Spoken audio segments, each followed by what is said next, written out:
This video describes a Camino family's walk across the Camino Frances and subsequently the Camino Finisterre between March the 12th, 2024 and April 26, 2024. This was a journey that took us on roughly 1,009 kilometers of walking from Saint-Jean-de-Pied-de-Port through the town of Valcarlos and up into the Pyrenees at Roncesvalles, onto the bullfighting town of Pamplona, and then to the great cathedral cities of Burgos and Leon.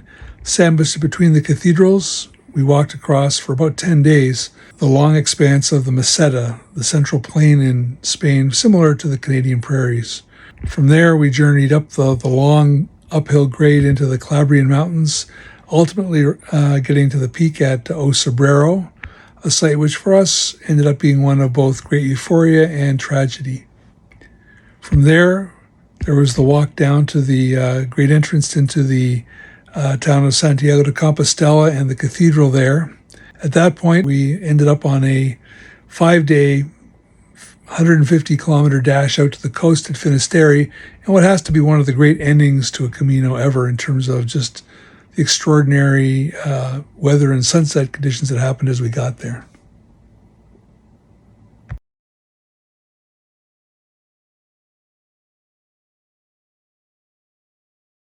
Who are we? Well, my name's Steve, and my walking partner's name is Mark, but he's more commonly called Kirby. We're two geologists and part of a group of 5 geologists and mining engineers that went to school at Queen's University, Kingston, Ontario, exactly 50 years to the day before we arrived in Saint-Jean-de-Pied-de-Port. We met in the little mining town of Snow Lake, Manitoba in central Canada in what was an amazing occurrence. They basically sent us underground on our first day with a case of dynamite and blasting caps and 45 minutes of training, and showed us how to blow things up and move ore by tram underground. We had many adventures during that summer, and in the 50 years since, we've all remained fast friends and have spent much time together. This video and our Camino would never have happened without the assistance of my daughter, Shannon.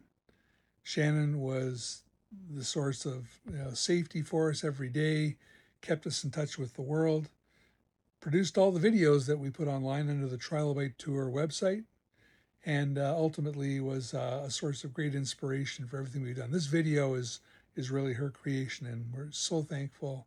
We'll always be thankful to Shannon for her work. We're delighted that she was able to get her Camino shell in Toronto at the community group down there, and she's every bit one of the trilobites with the rest of us who took the journey on. Let me talk about how the video is structured.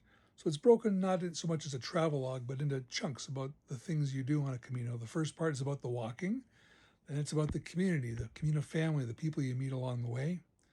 Next, we're going to talk about some of the truly spiritual moments that happened for us along the way, because I think they form a separate body of work. And following that, I have an obsession with the graffiti philosophy along the way, and I've put together a bunch of the amazing signage that you see as you walk along here. I just find it fascinating, especially the work done by somebody, don't know who it is, who goes by the name of St. Preux. I don't know who that is, but they have some very interesting things they've written along the way. Next in line is the final journey out to Finisterre and the end of the Camino, and a look at sort of how this all ended for us. With that, let's get started. Shannon, roll the tape. On the road to Saint-Jean-de-Pied-de-Port. There's Mr. Kirby. How are you, Mr. Kirby? Oh, I'm doing grand. Good.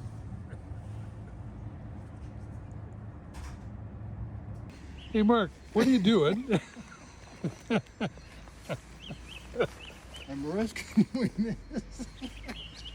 After 90 days of getting ready and 3 days of thinking about it, we're actually going to go out and walk a Camino today. It actually is going to happen today, right now. 1,000 kilometers, we're starting today. Here we go. Okay, 1, 2, 3. The first kilometer.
on the Meseta? It's pretty wet out here. It's snowing. So, lovely day in the Meseta.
This section of the video is really our final day walking into Santiago de Compostela.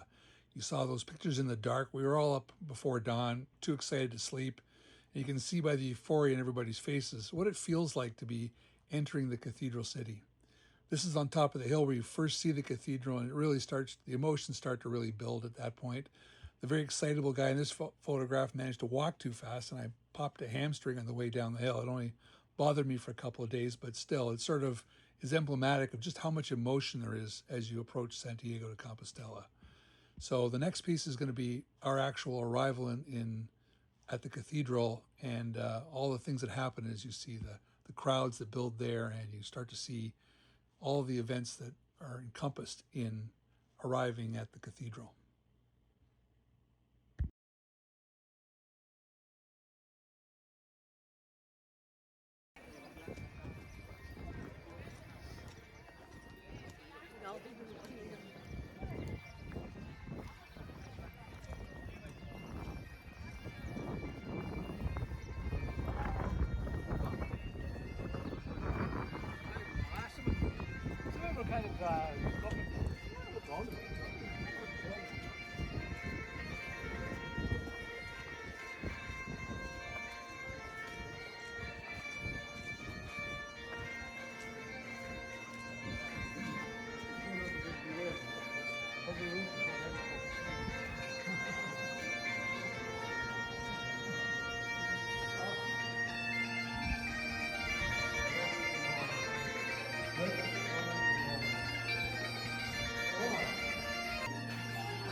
Filming the entire meal, though?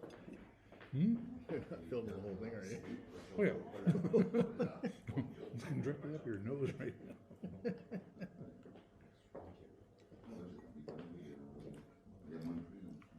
Keep doing that, you'll find that thing landed somewhere else. How far you can throw it. I can't help it if you're gonna need to get it surgically removed. Not my fault.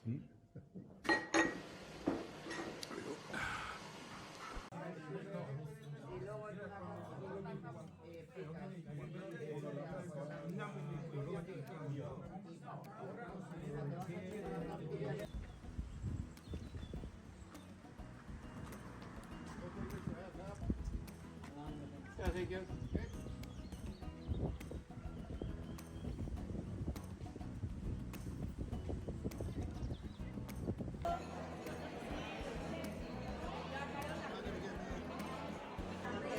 Oh, there we go. You can't believe it. We turned Kirby into a chocoholic. He's drinking the chocolate from the churros. I know.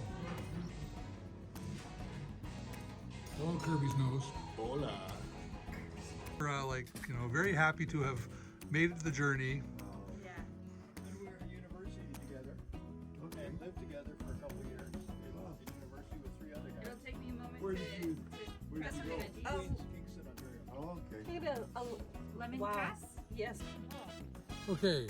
We I brought brought mustard mustard on the Camino with jambon, queso, and vino. We shared Shared on the way with pilgrims each day, and soon we were all great amigos.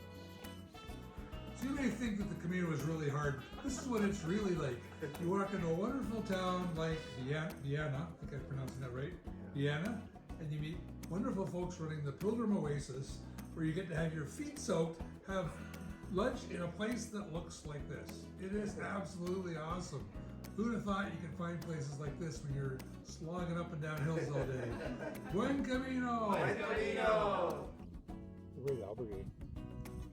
Were you at Saturnino? What? Albergate Saturnino? Oh no. No? I was at in Navarrete. Oh, Navarrete. Yes. What? ¿A qué hora? Sorry? 7. Yeah. Seven? around 7.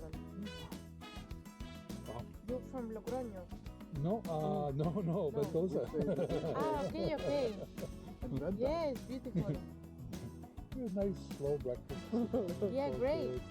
Yeah. Yes. We're not here to race the Camino. No, not me. It's all just once in a while. I like to work with the sun. This is what second breakfast looks like on the Camino.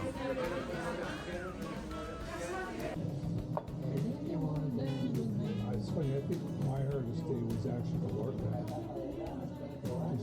You were from the hostel.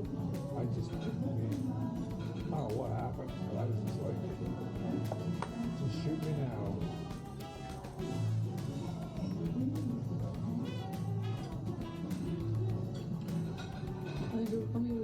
Today I carried the pack from one don't you go to the other? I was walking. Barcelona. Barcelona, muy fácil que nos entendamos. He's from Toronto. I'm from Calgary, Rocky Mountains, west. Yeah. West. Yeah. My husband is going to Portugal. A little further west of Calgary. Yeah, I have been there. I'm trying to spend all my time trying.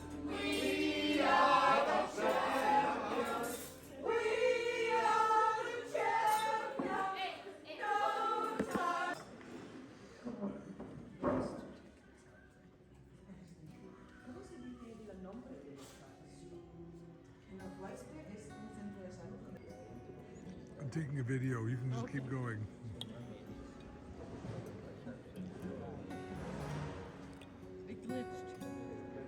Morning to you.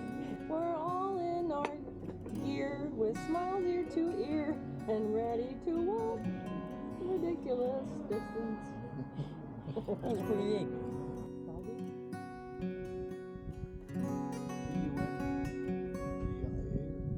Something like that. Maldives?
think you need more, Kirby.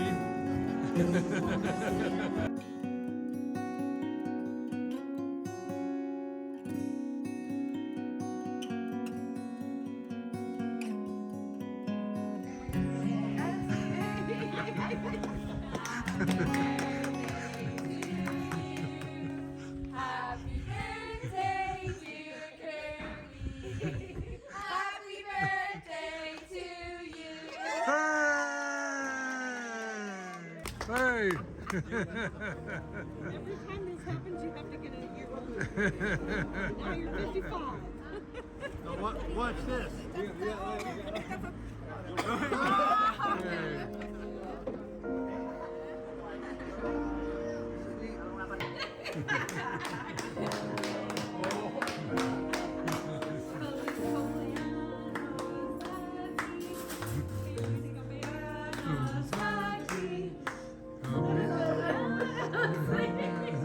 Started off strong.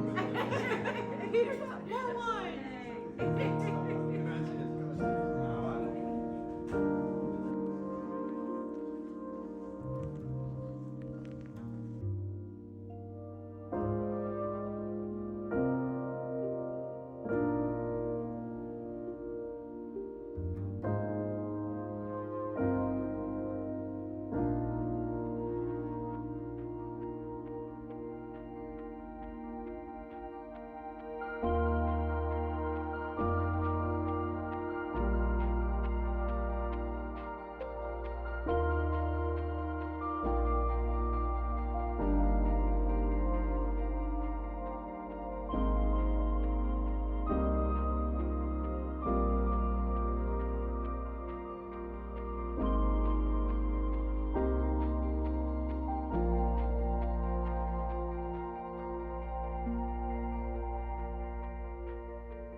I'm in the Donativo in Dos Santos.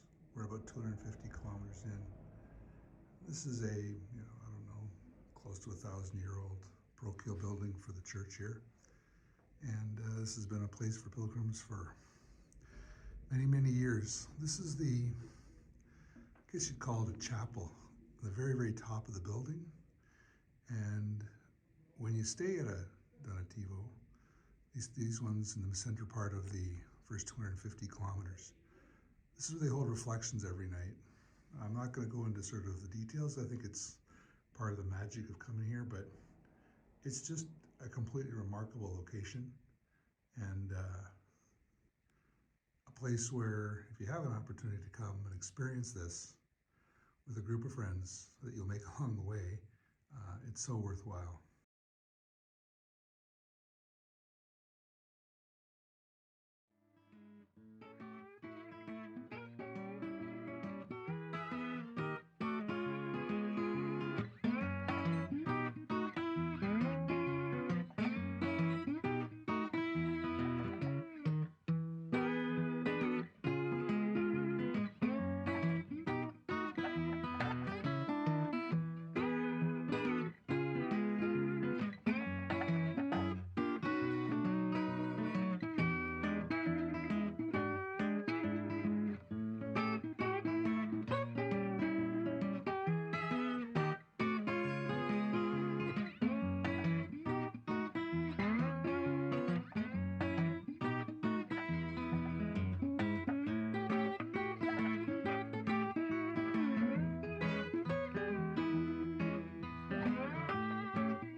Well, I've been back on Georgian Bay, north of Toronto, for about a month now, post the Camino.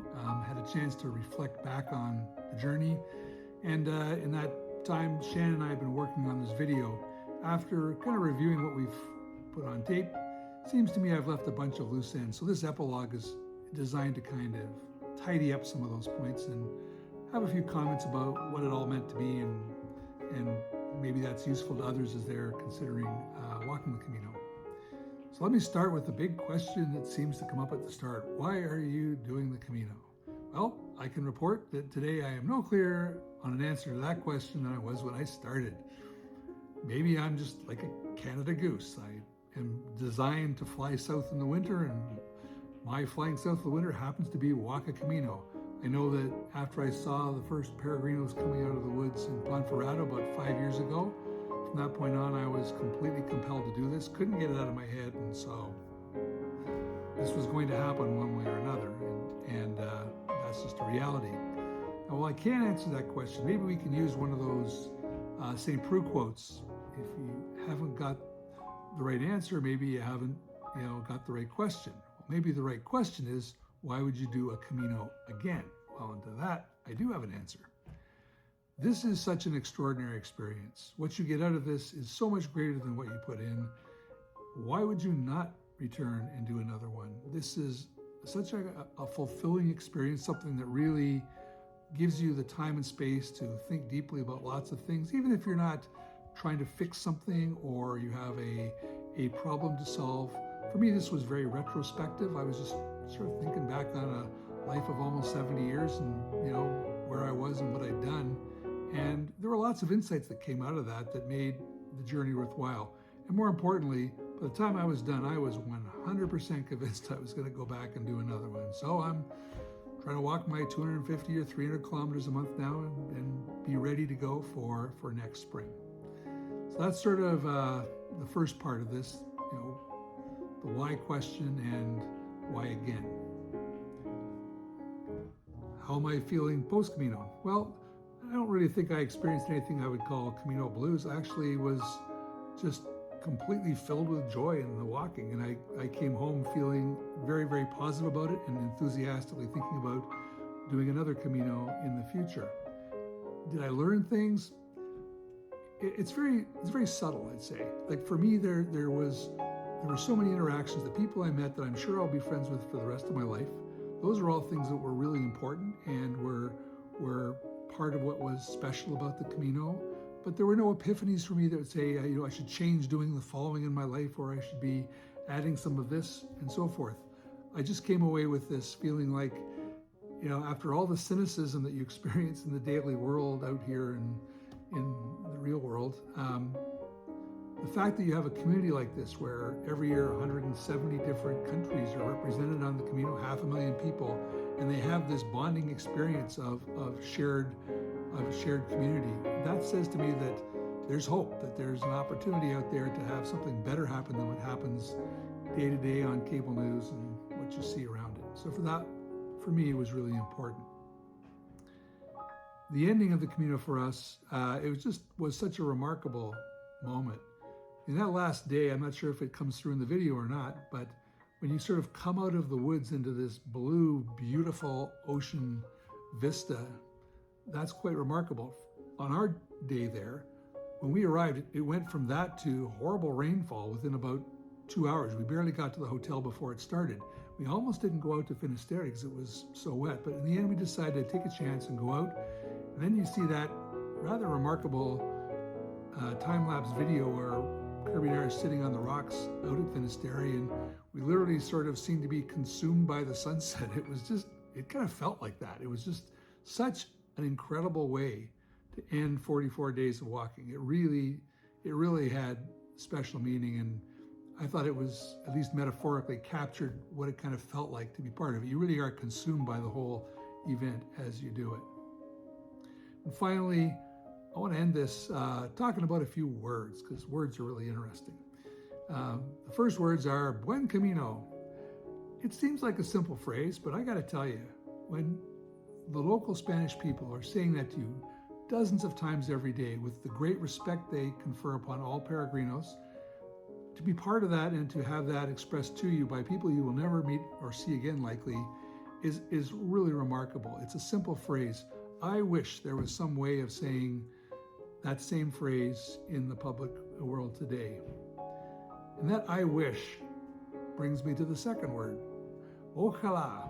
So ojalá, I believe, has an Arabic origin. It comes from inshallah, God's will in Arabic. But in the Spanish culture of Spain, it's really about I wish. It's an aspirational hope for the future and for good things to happen. And so when you're talking to somebody and they ask you, can you speak Spanish, to say ojalá would be a good response. And I think it sort of, again, imparts on you the optimism and the positivity that occurs on a Camino. And finally, I want to talk about a word that my friend Ernie taught me. So in the French-Canadian culture, in the area where I live, and I think more regionally, there's a phrase, tiggy-doo. And tiggy-doo basically says, things are great, thumbs up. It's, again, that positive, hopeful, aspirational phrase that speaks to the promise of the future and just how good things are right now. Well, I can tell you, Ernie, every day I was out there walking, by the end of the day, I'd be going, tiggy-doo, this is just unbelievable what's happened today. Whether that was I survived a rainstorm, or I was at an albergue with a fantastic community dinner, or we met 3 new people. There's lots of different versions of tiggy-doo along the way. So for me, it perfectly encapsulated the way you feel at the end of 20 kilometers of hard walking, no matter what the weather, no matter what the hardships that went along the way. So I'm going to close off this video with that message for all of you, that your year and your future Caminos, you get to experience that same thing. So tiggy-doo. Thanks all. Thanks for watching our video.